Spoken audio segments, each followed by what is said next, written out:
Usapang business ulit tayo. IMG Business. At syempre, ito ulit ang inyong lingkod, si Tito Joey dito sa Jeddah, Saudi Arabia, na bumabati ng ahlan o asalan, mabuhay. Pero dahil 21 na ngayon, ng December, ilang tulog na lang, Pasko na. Kaya Merry Christmas din sa ating lahat.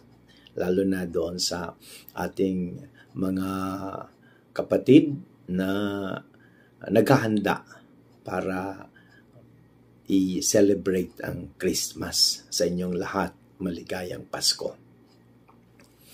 Ang tanong na palaging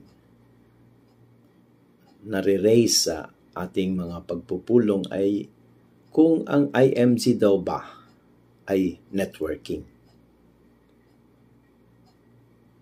Well, doon sa mga kababayan, kakilala natin na magaling sa networking at dahil legitimate business model naman ito, di ang sagot natin ay kung gusto mo ang networking, maganda ang IMG Business para sa iyo. Bakit?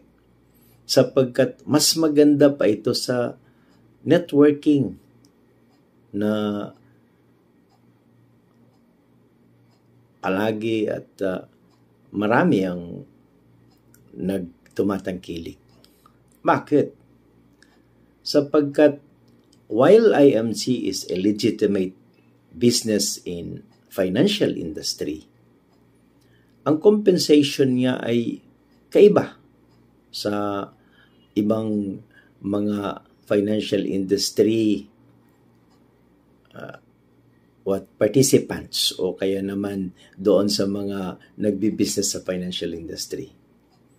Sapagkat halos ang ating compensation ay hindi lamang straight line method ng komisyon. Mayroon tayong sistema na halos katulad din sa networking compensation. Pero hindi networking. Una, dahil hindi naman tayo nagre-recruit para doon sa mga membership na binabayad, may share tayo. Kung may income man tayo dahil doon sa legitimate na pag-move ng mga financial products and services na